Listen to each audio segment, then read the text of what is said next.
जैसे ही मेरे सिलेक्शन हो के मैं घर गया तो मेरे दादाजी लगभग 14 दिन तक रोए थे और उनका हर रोने के पीछे सिर्फ एक ही शब्द था। वो बोलते थे मेरे को कि बेटा हम पटवारी से मिलने के लिए तरसते थे, पटवारी लोगों से काम रहता था तो इतना चक्कर लगाना पड़ता था, आज हमारे घर में तहसीलदार हो गया है, हमारे परिवार का नाम को रोशन कर दिए हो। इस कारण से वो बहुत ही ज़्यादा खुशी के कारण रोते थे। तो वो चीज़ मेरे को याद है अभी भी। तो ये सब रहा है, अच्छा अनुभव है मेरे जीवन का। चीज़ें होती होंगी ना कि आप बचपन में सोचते रहते होगे कि यार जब मैं भी कमाऊंगा तो मैं ये लूँगा, ये खरीदूंगा, और कई सपने जो उस समय दब किया करते थे वो अब आप पूरा करते होगे। मतलब बहुत ट्रांजिशन देखा होगा अपने लाइफ में। हाँ, मतलब ये था कि कई लोगों को बाइक लेते हुए देखता था तो मैं लगता था कि यार मैं भी बाइक लूँगा, बुलेट लूँगा, सपना था। फाइनली मैंने सिलेक्शन के बाद बुलेट भी लिया, घर वाले ने मुझे बुलेट भी दिए। और कार का भी एक सपना है जो बहुत जल्दी पूरा भी होगा। तो एक छोटी छोटी सपने हैं जो हम लोगों को बहुत ही ज़्यादा खुशी देता है। घर भी सही नहीं था, घर को अभी लोन वोन लेके बनवाया हूँ जो कि सिलेक्शन के बाद ही संभव हो सका है। ये मेरा लाइफ का सक्सेस का एक बहुत ही बड़ा खुशी वाला पल है।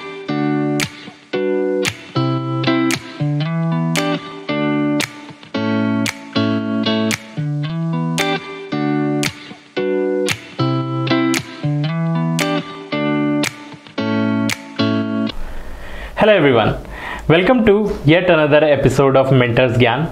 यहाँ पर हम आपके लिए लाते हैं टॉपर्स जिन्होंने खुद CGPSC exam, CG Vyapam exam जैसे स्टेट के बड़े बड़े एग्जामिनेशंस को क्रैक किया हुआ है।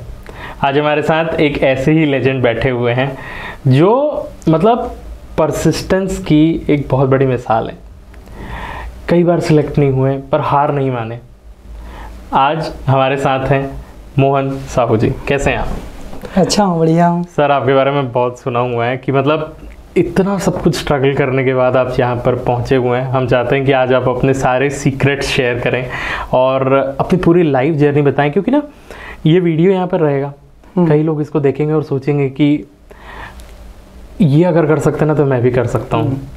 तो ना इस चीज़ को बनाए रखेंगे। पर सबसे पहले आप अपने बारे में बताइए। मेरा नाम मोहन साहू है और मैं वर्तमान में CGPSC 2020 के तहत 38 रैंक लाकर नायब तहसीलदार के पद पर चयनित हुआ हूँ। तो थोड़ा सा अपने बारे में बताइए कि आप कहाँ से बिलोंग करते हैं, कैसा आपका बैकग्राउंड? जी, मैं अपने बैकग्राउंड के संबंध में बोलना चाहूँगा कि मैं ग्राम बैजलपुर, छोटा सा गाँव है कबीरधाम जिला का, वहाँ से मैं बिलोंग करता हूँ। उसके साथ साथ मैंने वहीं से पढ़ाई अपना चालू किया, प्राइमरी स्कूल और मिडिल स्कूल। उसके बाद अपना जो शासकीय 11वीं 12वीं का कक्षा है उसको मैं कबीरधाम से किया। उसके बाद कॉलेज करने के बाद मैंने बिलासपुर आकर के CGPSC का प्रिपरेशन किया और अपना चौथे अटेम्प्ट में सिलेक्शन में को प्राप्त हुआ। चौथा अटेम्प्ट मतलब बहुत ऊपर नीचे हुआ होगा ना आपके लाइफ में? मतलब सिलेक्शन नहीं हुआ होगा, कैसा रहा था? मतलब कब पहली बार हुआ था आपका सिलेक्शन, कब आपने दिलाया था? सिलेक्शन का जो दौर था मेरा लगभग 5 साल हो गए, चौथा अटेम्प्ट माने तक। बहुत ही उतार चढ़ाव वाला रहा है। सबसे पहले मैंने 2017 PSC दिया, उस समय मेरा पहला ही अटेम्प्ट था। तो पहला अटेम्प्ट दे रहा था, एक अलग ही जुनून था कि नहीं यार करना है, हो जाएगा। पढ़ने का एक अलग ही लेवल था कि जो पढ़ना है उसको करना है अच्छे से, हर एक प्रकार का लगता था कि यार निकालना है तो इसी बार निकालना है। तो इस जोश जुनून के साथ जैसे ही मैंने पहले अटेम्प्ट दिया तो उसमें मैं प्री निकल गया। ठीक है, प्री निकलने के साथ साथ मैंने मेंस का तैयारी भी किया। मेंस का तैयारी करने के दौरान मेरे को ये लगा कि मेंस में भी निकाल सकता हूँ मैं, तो मेंस दिया तो मेंस भी निकल गया। उसके बाद मैंने इंटरव्यू भी दिया। इंटरव्यू में नंबर आया लेकिन रैंक 298 रैंक आया। ठीक है, उसके बाद मैंने सेकंड अटेम्प्ट दिया 2018 PSC, उसमें प्री निकला मेरा लेकिन मेंस नहीं निकला। तो ये एक ऐसा दौर था जिसमें मेरे को ये महसूस हुआ कि शायद ही मैं कर पाऊँगा, क्योंकि जैसे ही मैंने पहले अटेम्प्ट दिया तो वहाँ मैं बहुत ज़्यादा उम्मीद कर लिया था कि मेरा हो ही जाएगा, लेकिन उसमें नहीं हुआ। तो मेरा डिमोटिवेट तो हुआ, लेकिन जब अब अपने आप को बांध के, मन को बांध के फिर मैंने सेकेंड अटेम्प्ट दिया कि इस बार होना ही है, हो ही जाएगा। तो सेकेंड अटेम्प्ट में यहाँ तक मेरा मेंस भी नहीं निकला। तो वहाँ कुछ टाइम के लिए मेरे को लगा, कुछ दिन के लिए, कि यार अब नहीं हो सकता, क्या करूँ, कैसे करूँ। तो अपने घर वालों से बात किया, घर वाले मेरे को सपोर्ट किए, नहीं बेटा तू पहले अटेम्प्ट में कर सकता है तो आगे भी तैयारी कर लेगा। तो किया। उसके बाद तीसरा अटेम्प्ट दिया 2019 PSC। तीसरा अटेम्प्ट 2019 PSC देने के साथ साथ मेरे को ये महसूस हुआ कि यार जो कमी है उसको सुधार करूं, तब सिलेक्शन तय है। तो मैंने 2019 पीएससी दिया। प्री तो निकल गया, प्री निकलने में कोई दिक्कत नहीं आया, लेकिन मेंस भी अच्छा तैयारी किया, मेंस भी निकला। लेकिन जैसे ही मैंने इंटरव्यू में गया, इंटरव्यू अच्छा नहीं गया, मतलब अच्छा नहीं गया मान सकता हूँ मैं, मेरा ही कमी रहा होगा। तो इस कारण से 195 रैंक आया। लेकिन 195 रैंक आने के कारण मेरा सिलेक्शन नहीं हुआ, क्योंकि ओबीसी है तो हम लोग को रैंक अच्छा लाना पड़ता है। सिलेक्शन नहीं होने के कारण ये था कि कहीं कहीं इंग्लिश मेरा कमज़ोर था। इंग्लिश मेरा नंबर बहुत कम आया था, लगभग 50 नंबर 60 नंबर में मात्र 7 नंबर आया था। जब मैं आरटीआई करके ओपन किया उसको, तब पता चला इंग्लिश बहुत ही कम नंबर आया। इस कारण से कहीं कहीं अच्छा रैंक लाने में चूक हो गई। फिर चौथा अटेम्प्ट दिया, चौथा अटेम्प्ट में फिर से प्री निकला। लेकिन चौथा अटेम्प्ट में मेंस देने के टाइम मुझे यह महसूस हुआ कि यार 2019 में इतना मेहनत करने के बाद मेरा नहीं हुआ, तो चौथा अटेम्प्ट में क्या होगा, क्या चीज़ करूं, ऐसा क्या चीज़ में या विषय में टारगेट करूं कि मेरा सिलेक्शन हो जाएगा। पूरा भरोसा ही मेरा छूट गया था कि किस लेवल तक पढ़ाई करूं। मतलब 2019 पीएससी मेरा ऐसा था कि जो कमियां नज़र आती थी, हर एक प्रकार के रिटर्न प्रैक्टिस किया, मतलब इतना रिटर्न प्रैक्टिस करते थे कि लगभग दिन में ऐसा था कि 3-4 बार तो कर ही लेते थे एक सब्जेक्ट। जैसे समाजशास्त्र कर रहे हैं रिटर्न प्रैक्टिस, तो 3-3 घंटा का 2 कर लेते थे। हम लोग का ग्रुप था, ग्रुप के अनुसार। उसके बाद भी मेरा सिलेक्शन जब नहीं हुआ 19 का, तो 20 में ये महसूस हुआ कि यार नहीं हो पाएगा, 19 से अच्छा नहीं बना है, पूरा डिमोटिवेट हो गया था। लेकिन 2019 पीएससी का मेंस का रिजल्ट आया, 20 पीएससी का, तो उसमें मेरा फिर से मेंस निकल गया। फिर इंटरव्यू में गया, लेकिन इंटरव्यू इस बार फिर जा रहा था मैं, लेकिन एक मन में डर था यार 17 अच्छा दिया था उसमें नहीं हुआ मेरा, 18 अच्छा दिया था उसमें नहीं हुआ, 19 दिया उसमें अच्छा नहीं हुआ, तो 20 में मेरा कहाँ से होगा। बहुत ही ज़्यादा डिमोटिवेट हो गया था। लेकिन मेरे भाई लोग, मेरे बड़े भाई हैं जितेंद्र राजन, उन लोग मेरे को सपोर्ट किए, मेरे पापा सपोर्ट किए, नहीं बेटा इस बार हो जाएगा, 3 बार हो गया है तो चौथा में हो जाएगा। तो इस कॉन्फिडेंट के साथ मैं इंटरव्यू गया, इंटरव्यू दिया। इंटरव्यू देने के बाद कुछ दिन के बाद आ गया रिज़ल्ट आया 28 अक्टूबर को। 28 अक्टूबर को रिज़ल्ट मेरा आया। मैं देखा अपना सिलेक्शन लिस्ट में नाम 38वां रैंक के साथ, और वेटिंग लिस्ट डीएसपी देखा और नायब तहसीलदार पोस्ट देखा, तो बहुत ही ज़्यादा खुश हुआ। वो एक ऐसा खुशी था जिसमें ये लग रहा था कि एक लो क्लास परिवार के बच्चे को आसमां ही मिल गया इस टाइप का। तो बहुत ही ज़्यादा खुश हुआ मैं। और जहाँ मैं रहता था वहाँ मैं बहुत ही मतलब खुशी के साथ डांस किया।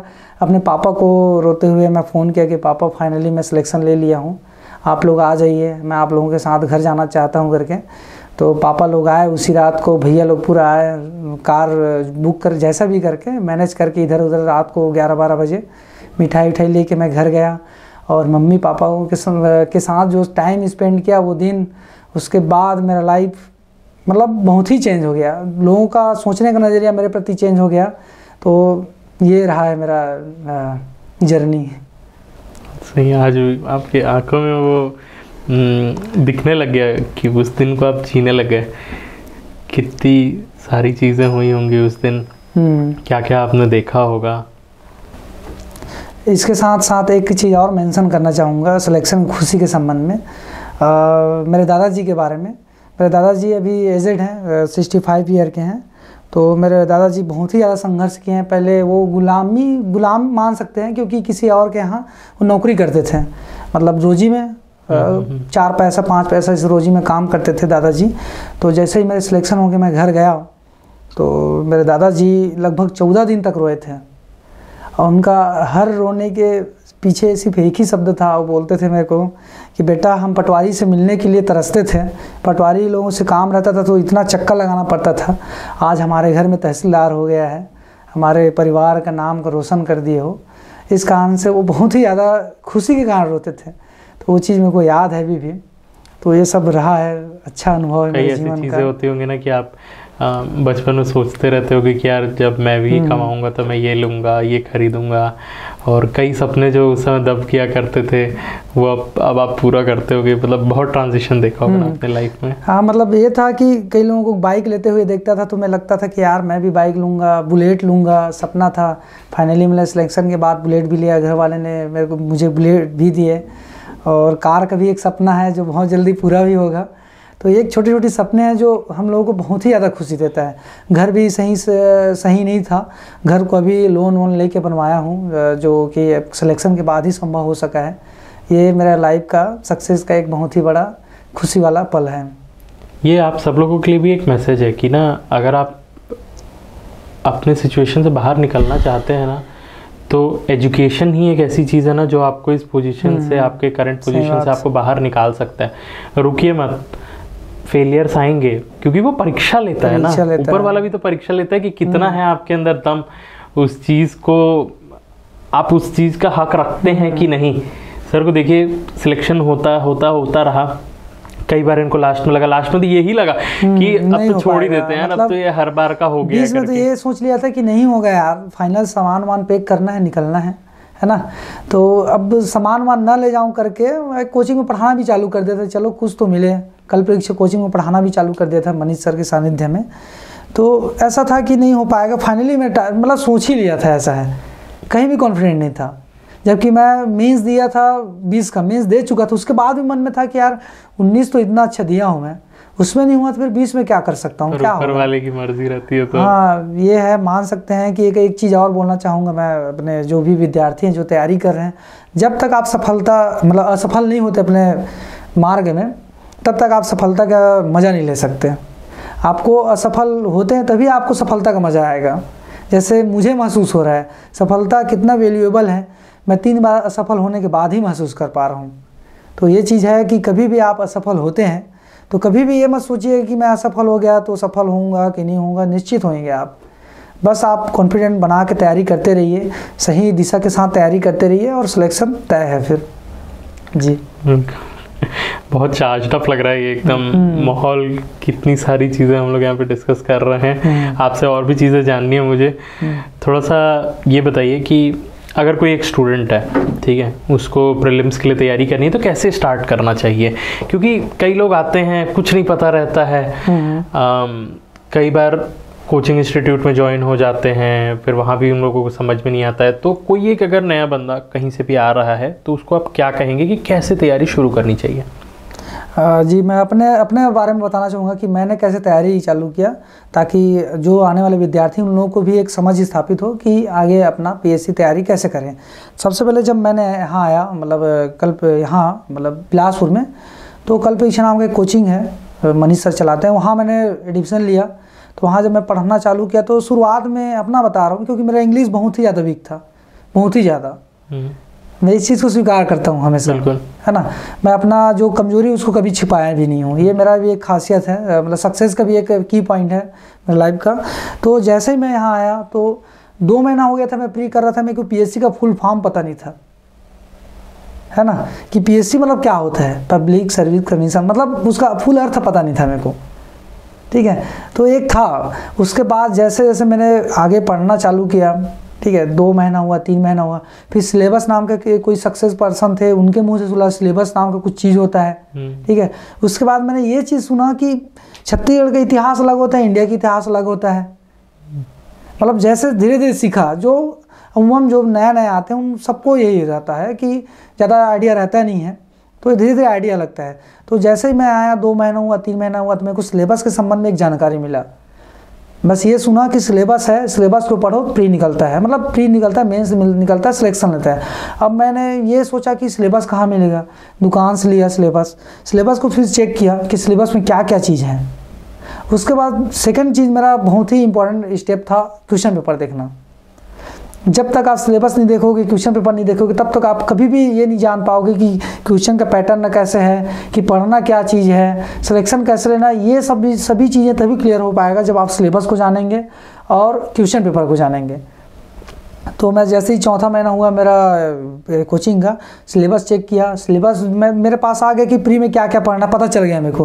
प्री में ये चीज़ पढ़ना है, प्री में 2 भाग होता है, एक छत्तीसगढ़ जीएस, इंडिया जीएस। अब वहाँ तक तो समझ आ गया। अब उसमें सिलेबस में लिखा है छत्तीसगढ़ का भूगोल या भारत का भूगोल। अब भारत का भूगोल में कैसे क्वेश्चन आते हैं, इसको कैसे समझेंगे हम, क्योंकि मार्केट में बहुत सारी बुक है ना भारत के भूगोल का, सब प्रकाशन, सभी लोगों का प्रकाशन है, तो सबको तो हम पढ़ नहीं सकते। तो मैंने क्वेश्चन पेपर देखा कि भूगोल से भी क्वेश्चन आ रहा तो कैसे आया था। तो उसके संबंध में एक 60 नोट्स तैयार करना चालू कर दिया। कोचिंग के साथ साथ मैंने नोट्स बनाना चालू कर दिया। ये फोकस किया, हाँ बस इसको पढ़ना है। जैसे उसमें सिलेबस में लिखा है हिमालय पर्वत, तो हिमालय पर्वत के बारे में मेरे को इतना जानकारी रखना है ताकि इसमें कोई क्वेश्चन आए तो मत छूटे। तो इस हिसाब से मैंने प्री का तैयारी चालू किया कि क्वेश्चन पेपर कहाँ से कितना ज़्यादा आ रहा है और सिलेबस कैसा है। जैसे संविधान के क्वेश्चन सबसे ज़्यादा आता है मेंस मतलब प्री में, 12-13 क्वेश्चन तो संविधान का ही आ जाता है, तो मैंने संविधान को ज़्यादा फोकस किया इस टाइप का। और एक भी चीज़ भी देखा कि प्री में 50 क्वेश्चन तो छत्तीसगढ़ के आने हैं, ठीक है, और छत्तीसगढ़ क्वेश्चन का पैटर्न देखा, कहीं से भी कुछ भी एक क्वेश्चन आ रहा है, मतलब आप छत्तीसगढ़ को बहुत अच्छा करना चाहते हैं तो मैंने छत्तीसगढ़ को बहुत ज़्यादा फोकस किया। मतलब एक दौर ऐसा था कि 50 क्वेश्चन में लगभग 40 से 45 क्वेश्चन मेरा सही होता था। और ये भी मैं स्वीकार करता हूँ कि हर बार मेरा प्री निकला है 4 बार लगातार, और बहुत अच्छा नंबर से निकला है मेरा प्री, तो हर बार मेरा प्री छत्तीसगढ़ के दम पे ही निकला है। तो ये मेरा प्री का एक रणनीति रहा है जी, कि अच्छे से अपना शॉर्ट नोट बनाते रहें और छत्तीसगढ़ के दम पे, हाँ, छत्तीसगढ़ को अच्छे से करते रहो, ताकि मेंस में भी लगभग 50% छत्तीसगढ़ ही है। अगर आप प्री में अच्छे से एफर्ट लगा के कर लेते हैं तो तय है आपका मेंस निकलना। तो ये मेरा एक टारगेट था। अच्छा, बहुत टॉपर टाइप के थे क्या? नहीं, ऐसा कुछ नहीं है। मैं अपना बैकग्राउंड के संबंध में बताना चाहूँगा। लोग कहते हैं कि सक्सेस या सिविल सर्विस एग्ज़ाम वही लोग क्रैक करते हैं जो IITian है, NIT है, मतलब हाँ ये टॉपर्स हैं, ऐसा कुछ नहीं है। मैं अपने जीवन में कभी टॉप वाला शब्द सुना ही नहीं था, क्योंकि पहली से लेकर 10वीं तक मैं 50% ज़्यादा आया ही नहीं मेरा। 10वीं भी मेरा खुद 55% है। इंग्लिश में तो वो ग्रेस लगते हुए बचा 33 नंबर। 11वीं में तो ग्रेस मिला है बायोलॉजी में। 12वीं में भी वही 60-65% के आसपास है। ग्रेजुएशन में लगभग 60% के आसपास है। ऐसा कोई भी वो नहीं है कि जहाँ मेरा एजुकेशन बैकग्राउंड बहुत ही अच्छा हो। और एक भी और चीज़ है कि हमेशा मैं मतलब जितने भी कक्षा रहे हैं पहली से लेकर कॉलेज तक, सब मैं शासकीय स्कूल से ही मतलब गवर्नमेंट सेक्टर से ही तैयारी की है, मतलब पढ़ाई किया हूँ मैं। सैल्यूट है सर आपको। नहीं, धन्यवाद। क्योंकि यहाँ पे कई लोग इस बात का बहाना बना लेते हैं ना कि यार यहाँ तो टॉपर लोग आके ही पेपर निकालते हैं, और इनफैक्ट मैं भी कई लोगों को ये सजेस्ट करता हूँ। मैंने करीब मतलब 150-200 इंटरव्यूज़ लिए हुए हैं, जिसमें सिर्फ इस फील्ड के नहीं, मतलब स्टेट PCS तो है ही, IAS लोगों का इंटरव्यू लिया है, गेट के टॉपर्स, ESE के टॉपर्स, मतलब ऐसे वेरियस फील्ड के लिए हुए हैं। और सब में ये चीज़ कॉमन है कि उन लोगों का ना 10th-12th अच्छा रहा है। पर आप पहले मुझे कोई मिले हैं जो ये बोल रहे हैं कि यार मेरा इतना कम था उसके बाद निकाला। तो ऐसा कभी डर नहीं लगा? क्या सोचा करते थे आप अपने मन में? और यहाँ पे एस्पिरेंट्स को क्या सोचना चाहिए जब वो तैयारी करते हैं, तो कि किन चीज़ों का ध्यान रखें एग्ज़ाम दिलाने के लिए, और क्या ये सब चीज़ें मैटर करती हैं आपका 10th? हाँ, टॉपर के संबंध में एक विचार था मेरे मन में कि मैं ये मानता था कि इस दुनिया में कोई भी मानव आया है तो कोई एक्स्ट्रा नॉलेज लेके नहीं आता। कोई भी व्यक्ति यहाँ आएगा तो अपने दम पे, अपने मेहनत के दम पे नॉलेज गेन करता है। और मेरा जैसे कि कॉलेज पहली से लेकर कॉलेज तक मेरा खास नहीं रहा। मैं इसका मतलब ये था कि मैं मेहनत नहीं किया हूँ, मैंने मेहनत नहीं किया हूँ, तभी मतलब मेरे द्वारा मेहनत नहीं किया गया, तभी तो मेरे ज़्यादा हाई स्कोर नंबर नहीं आया है ना। इस चीज़ को मैं हमेशा सोचता था कि सामने वाला बंदा अगर टॉप 10 आया है 12th में तो कहीं ना कहीं मेहनत किया होगा यार, रात दिन एक किया होगा तो वहाँ तक पहुँचा है। इसका मतलब ये नहीं कि वो सिलेक्शन ले लेगा एक बार में या हम लोगों से बेस्ट है। ये ज़रूर मानता हूँ कि जो टॉप 10 में है उनको ज़रूर एडवांस मिलेगा, कुछ सब्जेक्ट को लेकर, जैसे साइंस है, मैथ्स को लेकर थोड़ा एडवांस मिल सकता है, लैंग्वेज को लेकर मिल सकता है, लेकिन मेहनत का कभी एडवांस नहीं मिलेगा। ये चीज़ मानता हूँ मैं। अगर हम आज ये सोच के करें कि मैं भी कर सकता हूँ और मेहनत अच्छे से करें, मतलब पूरा डेडिकेशन के साथ, पूरा सिलेबस को देख के, कोई भी चीज़ को हम ना छोड़ें, अपना पूरा अंतिम लेवल जो मेहनत का जो पैसा वो लेवल होता है ना उसको पूरा लगा के हम करते हैं तो सिलेक्शन तय है। और वही चीज़ मेरे साथ हुआ है। मैं यही सोचता था कि नहीं यार, जो टॉप 10 में आते थे वो उस टाइम मेहनत किए थे, इसलिए उस टाइम आए हैं, है ना। तो ठीक है, उस टाइम हम मेहनत नहीं किए थे, अभी मेहनत कर देते हैं। तो यही सोच के मैं मेहनत करता था और फाइनली पहले अटेम्प्ट में मैं पहुंच गया था, वहाँ तक इंटरव्यू तक चला गया था। ये रहा है मेरा।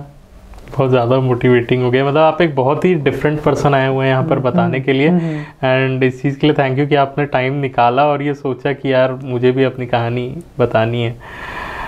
थोड़ा सा मेंस के बारे में बताइए आप। प्री तो हो गया, समझ में आ गया है कि नोट्स वगैरह बना के अच्छे से करना है। मेंस के लिए कैसे करना चाहिए? बहुत सारा लिखना पड़ेगा, क्या कहाँ से तैयारी करनी चाहिए? एक चीज़ है मेंस के बारे में बताना चाहूँगा। और हाँ, मेंशन कर देता हूँ, सर का बहुत अच्छे मार्क्स आए हैं हर बार। सर आप वो मेंशन करते जाइएगा कि हाँ, मेंस का नंबर भी मैं करूँगा।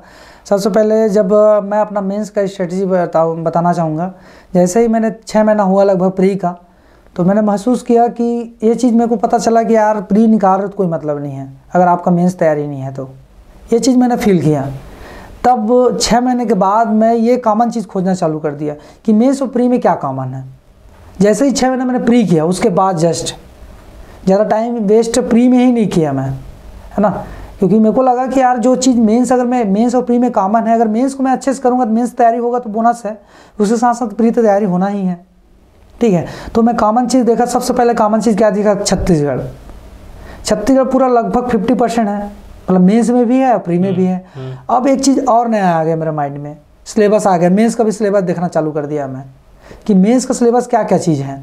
अब मैं मतलब जो प्री का सिलेबस था छत्तीसगढ़ का, उसको साइड कर दिया, क्योंकि जब मेंस का मैं जब सिलेबस देखा मैं छत्तीसगढ़ का, तो पूरा कवर हो गया प्री का, तो प्री का अलग से पढ़ने की ज़रूरत है नहीं। मेंस को अच्छे से करूँगा तो मेंस तैयारी होगा, वो तो होगा, साथ ही साथ प्री का भी तैयारी होगा। तब मैंने एक काम किया, छत्तीसगढ़ को बहुत ही अच्छे तरीके से चालू किया तैयारी करना। और क्वेश्चन पेपर को भी देखा मैं, क्वेश्चन पेपर बहुत ही सिंपल आते थे कि चित्रकूट का वर्णन करें, मतलब बस्तर में जलप्रपातों का वर्णन करें, है ना। तो मैं समझ गया कि नहीं यार, अलग अलग पढ़ने का कोई ज़रूरत है नहीं, तो एक ही बुक प्रीफर किया मैं छत्तीसगढ़ का। फिर सबसे पहले मैं आया था तो एक बुक था हमर छत्तीसगढ़ नाम का बुक था, अर्जुना प्रकाशन, उसको मैं प्रीफर किया, तो वो आज तक मेरे पास है, वो मेरा बेस है। उसको एक बार मैं पलटता हूँ, फिर हरिराम पटेल का बुक पढ़ता हूँ, ऐसा है। तो ये हो गया, ये मेरा था मेंस की तैयारी। और उसके साथ साथ जैसे ही मैंने छत्तीसगढ़ को तो कर लिया मेंस का, तो लगभग 6 महीने के बाद 6 महीने मैंने प्री किया। उसके बाद कॉमन जो चीज़ें थी, जैसे कि ये हो गया, छत्तीसगढ़ हो गया, संविधान हो गया, भारत का इतिहास हो गया, इकोनॉमी हो गया, ये पूरा कॉमन थे। गणित भी था, गणित क्योंकि प्री में भी गणित बनाना था, उसमें भी बनाना था, लैंग्वेज भी था प्री और उसमें, तो लगभग ये मेरे साथ हो गया 4 महीना हो गया। 4 महीना मतलब पूरा मेंस में टाइम दे दिया, ठीक है। मेंस में टाइम देने के बाद मैंने कोचिंग ज्वाइन कर लिया टूटिया में मेंस का। फिर वहाँ गया तो वहाँ मेरा रिटर्न प्रैक्टिस होता था। जैसे मैं कोचिंग जाता था, क्लास में जाता था, तो जैसे कोई सब्जेक्ट चल रहा है, जैसे समाजशास्त्र चल रहा है, तो समाजशास्त्र बहुत अच्छा टेस्ट लेते थे, तो मैं पहले से 4 महीना मेंस में दे दिया था। समाजशास्त्र छोड़ो, छत्तीसगढ़ का टेस्ट चल रहा है, तो मैं मेंस जैसे 4 महीना पढ़ा था अलग से, तो मेरे को ज़्यादा तकलीफ नहीं हुआ फिर मेंस तैयारी करने में, याद करने में ज़्यादा तकलीफ नहीं हुआ। बहुत ज़्यादा मैं रिटर्न प्रैक्टिस करता था, मतलब क्लास में भी टेस्ट देता था और घर में भी आके उसको नोट्स बनाता था अपने तरीके से। अच्छा, चित्रकूट जलप्रपात है, उसी को 4 नंबर में लिखने की कोशिश करता था, उसी को 2 नंबर में, उसी को 8 नंबर में। मतलब प्री देने से पहले ही ये स्किल डेवलप करना चालू कर दिया था कि जैसे कोई क्वेश्चन आ रहा है तो कितने कैसे लिखना है, क्या लिखना है, ये स्किल चालू कर दिया था, कैसे करना है, क्या करना है। ये था मेरा मेंस का स्ट्रेटजी। और इंटरव्यू के लिए कैसे करना चाहिए एक पर्सन को, आप कैसे किया करते थे? अच्छा, इंटरव्यू के लिए तो सबसे अच्छा चीज़ है कि आप ग्रुप डिस्कशन करिए। पहले तो प्री पे फोकस करना है। प्री में फोकस ये है कि जैसे ही प्री आने वाला है तो उस पर भिड़ जाइए। फिर प्री होने के बाद आपको लग रहा है, मानना ही है कि प्री निकल गया करके, फिर मेंस में पूरा भिड़ना है 4 महीना। मेंस देने के बाद आपको, जैसे ही आप मेंस देख निकलते हो तो आपको महसूस होना चालू हो जाता है। आप अगर पूरा क्वेश्चन अटेम्प्ट कर दिए हो तो आप ये मान के चलते हो कि आपका इंटरव्यू कॉलिंग होगा। जैसे मेरे साथ पहले अटेम्प्ट में हो गया था। जैसे मैंने मेंस दे के आया 2017 का, तो मेरे को फील हुआ कि इंटरव्यू कॉलिंग होगा, क्योंकि कोई क्वेश्चन छूटा नहीं था, गणित भी अच्छा बना था। तो इंटरव्यू तैयारी करने का सबसे अच्छा तरीका ये था कि हम लोग 3-4 लोग पार्टनर रहते थे, मैं, महेश, देवदास जो कि वर्तमान में एक्साइज सब इंस्पेक्टर है, आशीष साहू, इन लोगों के साथ ग्रुप डिस्कशन करना चालू कर दिए। हम लोग आपस में अपने बारे में बताना चालू कर दिए कि मैं ये हूँ, यहाँ से हूँ, मेरा बैकग्राउंड क्या है, इस टाइप का इंटरव्यू तैयारी चालू हो गया। उसके बाद मेंस का रिजल्ट आया, फिर कोचिंग कुछ दिन गाइड के लिए, वो ज़रूरी है, लेना भी चाहिए, क्योंकि उससे आपका बोलने का जो पर्सनैलिटी है वो सब चीज़ चेंज होता है। तो वो 15 दिन का वो क्लास लिया इंटरव्यू में, जिससे मेरे को फ़ायदा मिला। कि मतलब ऐसे दिला के बाकियों से बात करके आप कर लिया। जब तक आप अपना मन का या अपने विचारों को व्यक्त करना नहीं सीखोगे, तब तक आप इंटरव्यू में बेहतर प्रदर्शन नहीं कर सकते। तो ये प्रोसेस एक दिन में भी नहीं होता, लेकिन आप उसको बेहतर कर सकते हो, ये है। बात सही। टाइम टेबल क्या रहता था आपका, मतलब दिन भर पढ़ाई करते रहते थे क्या? नहीं, ऐसा कुछ नहीं था। लोग बोलते हैं कि 24 घंटा पढ़ना है, 20 घंटा पढ़ना है, ऐसा कुछ नहीं था मेरे साथ। मैं एंजॉय भी फुल करता था, मेरा हॉबी था फिल्म देखना। जब भी मेरा फिल्म देखने का मन होता था, मैं देखना चालू कर देता, चाहे प्री 2 दिन बाद रहे या 4 दिन बाद रहे। जैसे कि मैं हमेशा, ये था मेरा फ़ोन था, मेरा स्मार्टफोन प्री में तो नहीं रखा था, शुरुआत 1 साल नहीं रखा था, जब यहाँ आया था। 2018 में रखना चालू किया मेंस देने के बाद।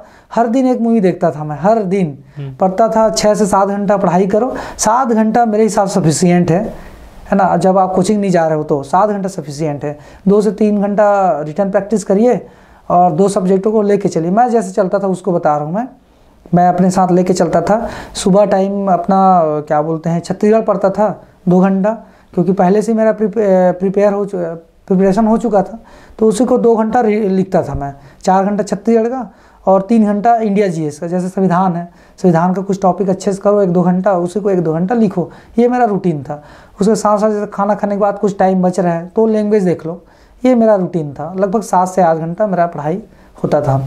तो रहता था जी। okay. और चीज़ों को रिवाइज़ कैसे करते थे आप? चीज़ों को रिवाइज़ आप तभी कर सकते हैं जब तक आप टाइम टेबल नहीं बनाओगे। टाइम टेबल मैं बना के चलता था कि मेरे को संविधान 8 दिन के अंदर 10 दिन के अंदर ख़त्म करना है। ये मेरा टाइम था, या 2 सप्ताह 3 सप्ताह में ख़त्म करना है। मैं क्या करता था, 2 टाइम दिन का जो टाइम है फुल मतलब 10-12 घंटा, उसको 2 टाइम में बांट दिया था। आधा मतलब जो हाफ टाइम है उसको छत्तीसगढ़ में यूज़ करना है, हाफ टाइम है इंडिया जीएस में यूज़ करना है। तो हाफ टाइम में मैं क्या करता था, जितना हाफ टाइम था उसको छत्तीसगढ़ को भूगोल है तो भूगोल को ये कोशिश करता था कि 2 सप्ताह 3 सप्ताह में ख़त्म कर दूँ लिख के अच्छे से। फिर इतिहास, फिर रूटीन चलता था मेरा। रूटीन ऐसा नहीं कि चलो आज भूगोल पढ़ लिया तो कल इतिहास, ऐसा नहीं था मेरा।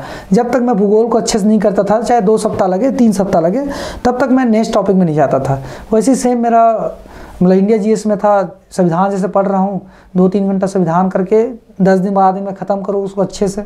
पहली बार में आप करो, पहला शुरुआत में पढ़ोगे पहला बार तो उसमें टाइम लगेगा, 2-3 महीना लग सकता है। लेकिन आप जैसे सेकेंड टाइम पढ़ोगे तो टाइम कम हो जाए, मतलब टाइम कम लगता है।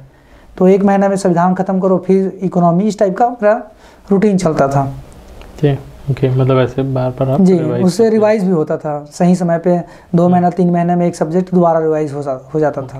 ओके, टेस्ट कैसे दिलाते थे, कितने मार्क्स आते थे और आपके उसमें? हाँ, टेस्ट सीरीज़ के संबंध में मैं बताना चाहूँगा। एक बहुत ही अजीब एक्सपीरियंस रहा है पहला अटेम्प्ट में। पहला अटेम्प्ट में मैं जब प्री था उसमें मैं टेस्ट सीरीज ज्वाइन किया था कौटिल्य एकेडमी का। कौटिल्य एकेडमी में जब मैं टेस्ट सीरीज देने जाता था प्री का, लास्ट 2 महीना बाकी था, लास्ट 2 महीना। अब प्री का एक अलग ही रहता है अनुभव, डर भी लगते रहता है क्या होगा कैसा होगा, पहला टाइम है। तो जैसे मैं प्री देता था, अपना रैंक में लिस्ट देखता था, हमेशा मेरा 200-300 स्टूडेंट में नीचे से टॉप 10 में रहता था। हमेशा रहता था जब भी मैं टेस्ट दिया हूँ मैं। तो एक बहुत ही रिजल्ट देखने के टाइम लगता था, डिमोटिवेट होता था कि क्या हो रहा है मेरे साथ करके, पर एक्चुअल सिलेक्शन हो जाता था, है ना। मतलब ये लगता था कि यार इतना टेस्ट दे रहा हूँ, हर सप्ताह इंप्रूव करके जा रहा हूँ, पढ़ के जा रहा हूँ, लेकिन नहीं आ रहा है नंबर। क्यों नहीं आ रहा है? क्यों नहीं आ रहा? मतलब नंबर नहीं आने के कारण ये था कि कहीं न कहीं मेरा जो कॉन्सेप्ट था वो अलग था। मेरा कॉन्सेप्ट ये था जो सिलेबस है उसके अकॉर्डिंग पढ़ो, ठीक है। जो प्री में पूछने वाला वो चीज़ पढ़ के जाता था मैं। मतलब छत्तीसगढ़ पढ़ना है, छत्तीसगढ़ पढ़ो बस, सफिशिएंट है ना। संविधान जो टेस्ट सीरीज में कभी कभी आउट ऑफ सिलेबस भी आ जाता था। अच्छा। उस कारण से नंबर कहीं कहीं कम था। और यहाँ तो इतने महारथी हैं, मतलब बताना रहते ही हैं, 4-5 साल आप पढ़ाई करोगे तो आप ही महारथी हो जाते हो। आपका भी क्वेश्चन बहुत, सब क्वेश्चन बनना चालू हो जाता है। मैं पहला अटेम्प्ट था, मेरा सब क्वेश्चन बनता नहीं था। जो चीज़ सिलेबस में था उसके अकॉर्डिंग बन जाता था, ये था। लेकिन जैसे मैं प्री दिया तो प्री बहुत कॉन्फिडेंट के साथ गया था, क्योंकि मेरे को लगता था कि नहीं यार सिलेबस तो पूरा कवर कर लिया, सिलेबस से ही क्वेश्चन आता तो बनेगा। और आया 2017 पीएससी, वो दौर था, बहुत ही ज़्यादा डाटा पूछा था, बहुत ही ज़्यादा, जिसमें मुझे याद है ओबीसी का 90 नंबर में हो जाता था, 90 नंबर में हो गया था। तो उस दौर में मेरा 110 नंबर आया था, तो एक अच्छा था, मान के चलो ऐसा था। अच्छा हुआ था। तो सर हम लोगों ने ऑलमोस्ट सारी चीज़ें कवर कर ली हैं। एक फाइनल मैसेज चाहिए आपकी तरफ से, आपका सीक्रेट जिससे लोग मोटिवेट रह सकें और उस बात को पकड़ के इस एग्ज़ाम को क्लियर कर सकें। मेरा जैसा सीक्रेट रहा है, मेरा मोटिवेशन जो केंद्र था सबसे बड़ा था, मेरा परिस्थिति था। मेरा परिस्थिति ही मेरे को मोटिवेट करता था। मैं ये सोचता था कि यार मुझे गांव में रह के बेरोजगारी वाला जीवन था, मैं देखता था अपने दोस्तों को, अपने गांव में जो भी है, बहुत सारे हैं अपने गांव नहीं आसपास वाले गांव में, तो कॉलेज किए हैं, ग्रेजुएशन किए हैं, उसके बाद गांव में हल चला रहे। मतलब हल चलाना बुराई नहीं है, है ना, लेकिन मैं उनको देखता था कि शराब कोई पी रहे हैं, कोई बुरे आदत है, रिस्पेक्ट बहुत कम है। तो ये सब परिस्थितियाँ जब मैं बीच बीच में घर जाता था तो हमेशा यही ठान के आता था कि नहीं यार, मेरे को ये जीवन नहीं चाहिए। हमेशा यही सोचता था, चाहे मेरा जो अंतिम लेवल वो भली चले जाए, जब तक सिलेक्शन नहीं मिलेगा ना मैं छोड़ूंगा नहीं। ये मेरा था अंतिम, चाहे जो भी हो जाए, चाहे मेरे को इसके लिए 24 घंटा ही पढ़ना क्यों ना पड़े। कभी कभी बीच बीच में एक आते ने ऐसा होता था, मन में जुनून आता था कि यही पढ़ना है, तो ऐसा भी होता था कि रात भर पढ़ दो और दिन में भी नींद ना आए। ऐसा मेरे साथ हुआ 1-2 बार, क्योंकि अपने घर की स्थिति में देखता था, अपने गांव की स्थिति में देखता था कि एक जो कर्मचारी मतलब गुरुजी है, उनका बहुत ज़्यादा रिस्पेक्ट मिलता था। उनको एग्जाम्पल दे के हम लोगों को चमकाते थे गाँव वाले, उनके जैसा बने और करके, मतलब गाँव वालों का टोन था। तो वो चीज़ मेरे को बहुत ज़्यादा मोटिवेट करता था कि नहीं यार, मैं अगर सिविल सर्विस में सिलेक्शन ले लेता हूँ तो मैं तो बनूंगा, वो अलग चीज़ है, लेकिन उस क्षेत्र में, आस पास एरिया में कितना लोगों को मोटिवेट मिलेगा, मोटिवेशनल मिलेगा, मोटिवेशन का केंद्र बनूंगा मैं कि मैं कर सकता हूँ तो दूसरे भी कर सकते हैं। तो वो चीज़ मेरे को बहुत ज़्यादा मोटिवेट रखता था अपने आप में कि नहीं, मेरे को वापसी नहीं होना है, करना है, मतलब करना है। ये सोचा था, हमेशा मैं यही बोलता था, होगा, आज नहीं तो कल होगा, लेकिन होगा। जी, यही था मेरा एक। और बाकी और विद्यार्थी से भी यही बोलना चाहूँगा, अगर आप एक बार चालू कर देते हैं तैयारी करना, तो कभी भी किसी भी परिस्थिति में हार मत माने।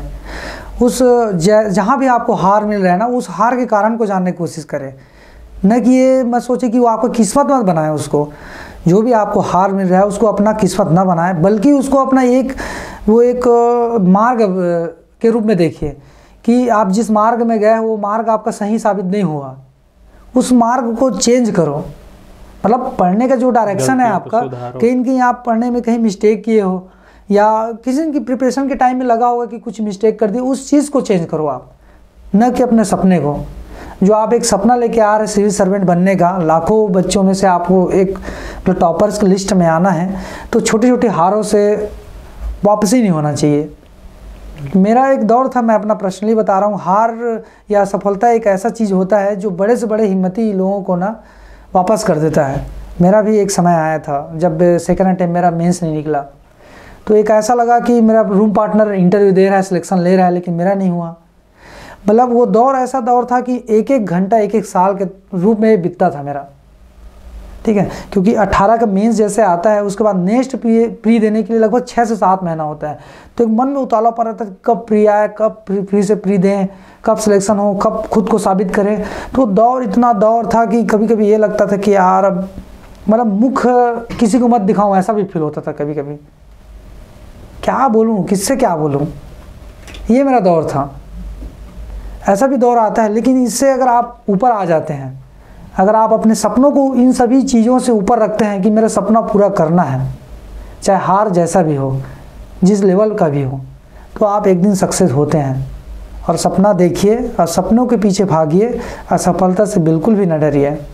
ये मेरा सीख है, बस इतना ही कहना चाहूँगा मैं। Thank you so much sir, thank you, आपने इतना सारा टाइम दिया। हमारी तरफ से आपके लिए एक छोटा सा गिफ्ट है। धन्यवाद, धन्यवाद। चाहिए ठीक ठीक। एंड हमारे यहाँ एक प्रथा है कि आप एक नेक्स्ट टॉपर को टैग करते हैं, तो ताकि वो लोग भी यहाँ पर आके अपना एक्सपीरियंस शेयर कर सकें। तो आप किनको टैग करना चाहेंगे? मैं तो 3 जो फ्रेंड हैं, बहुत ही मेरे अजीज फ्रेंड हैं, मेरे सफलता और असफलता में साथी भी रहे हैं, जो कि वर्तमान में सक्सेस भी हैं। पहला तो महेश देवदास, जो कि 2017 से लेकर 2020 पीएससी तक लगातार इंटरव्यू दिया है, अभी 21 पीएससी का भी इंटरव्यू दिया है, एसीए पीएससी का इंटरव्यू भी मतलब कॉलिंग हुआ है, और एक बार सीटीआई बने, कमर्शियल टैक्स इंस्पेक्टर, एक बार एक्साइज सब इंस्पेक्टर बने हैं, और निश्चित तौर पर वो डिप्टी कलेक्टर बनना चाहते हैं, तो उनका टैग करना चाहूँगा। दूसरा मेरा बहुत ही अच्छा भाई भी है, दोस्त भी, आशीष साहू, वो भी लगातार 4 बार इंटरव्यू दिए हैं। 2019 पीएससी में 68 रैंक लाए, 2020 पीएससी में 68 रैंक लाए हैं, और एएसएलआर के पद पर चयनित है। और एक और मित्र हैं जितेंद्र कुमार, डीएसपी, 2019 पीएससी के माध्यम से सिलेक्शन हुए, उन लोगों को मैं टैग करना चाहूँगा। सर, आप सब लोगों को मेंटर्स ज्ञान इनवाइट करता है ताकि आप भी यहाँ पर आके अपने एक्सपीरियंस शेयर कर सकें, एंड ऐसे ही वीडियोस और हम आप लोगों के लिए लाते रहेंगे। तब तक के लिए bye bye, thank you, have a nice day.